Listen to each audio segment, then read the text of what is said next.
Si je remonte très loin, si je remonte à la fin des années 80, peu après la création de la LCS, je dirais que c'est une grande victoire qui a été remportée par la LCS avec l'aide de militants des droits de l'homme au niveau du ministère de la Santé.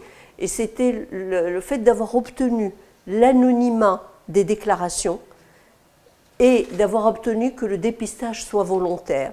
Cela a l'air évident aujourd'hui. Mais à l'époque, il y avait des personnes qui voulaient qu'au Maroc, ça soit comme dans de nombreux autres pays, malheureusement, de la région MENA. Et le fait que dans d'autres pays, cela n'a pas été adopté, a eu vraiment des conséquences très négatives sur l'épidémie. Après, sans hésitation, l'introduction des trithérapies au Maroc en l'an 2000.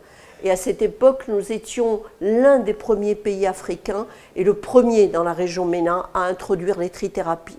La LCS a joué un rôle énorme puisque c'est grâce au plaidoyer de notre association que nous avons obtenu le financement du traitement des 100 premiers patients en cofinancement entre le ministère de la Santé français, qui nous finançait via un organisme qui n'existe plus, qui s'appelait le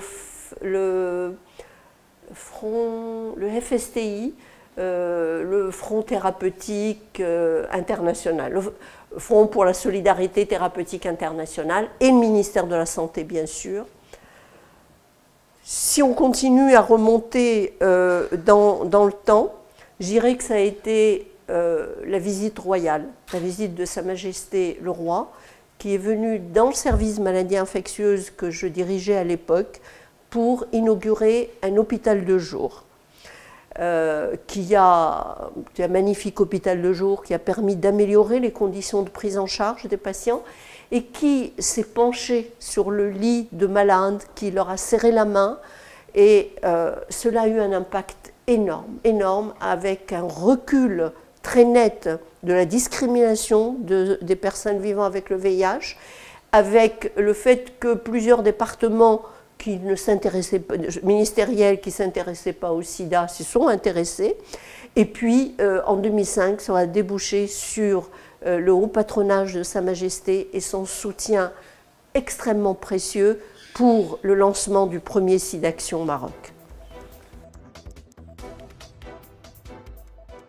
Écoutez, je ne peux pas vous donner la vision de la LCS de demain, dans la mesure où nous sommes une association avec des instances démocratiquement élues, et que ces instances, avec tous les militants, volontaires, salariés, se réunissent justement ce week-end pendant les assises, dans le cadre d'ateliers, pour définir cette ALCS de demain.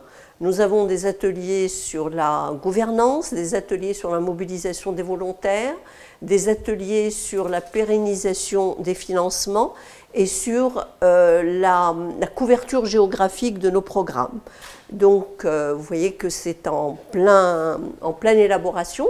Je peux cependant vous dire que ce qui a motivé cette réflexion, la nécessité de cette réflexion, ce sont d'importantes mutations au niveau international, avec la découverte de moyens de prévention qui sont carrément révolutionnaires, avec l'efficacité exceptionnelle du traitement, qui non seulement donne une espérance de vie pratiquement égale à celle d'une personne séronégative, mais qui aussi permet d'empêcher la transmission aux partenaires lorsque le traitement est bien suivi. Il y a aussi la raréfaction des sources de financement. Les pays occidentaux donnent de moins en moins notamment au Fonds mondial de lutte contre le sida, la tuberculose et le paludisme. Il y a des raisons nationales. Il y a une augmentation constante du nombre de personnes vivant avec le VIH. Or, la LCS est très impliquée dans la prise en charge psychosociale, mais aussi nous fournissons des médicaments, nous finançons des examens radiologiques et biologiques.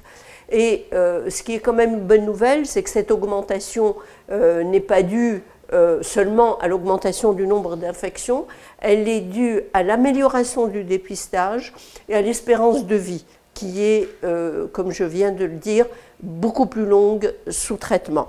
Elle est due aussi à des motivations locales, internes à la LCS. Nous avons énormément grandi ces derniers temps. La LCS, c'est 350 volontaires, c'est 100 salariés, c'est 17 sections, et il est important que nous grandissions sans perdre notre caractère militant. Voilà toutes les raisons, et je vous promets qu'on vous communiquera ce qu'auront décidé les volontaires de la LCS.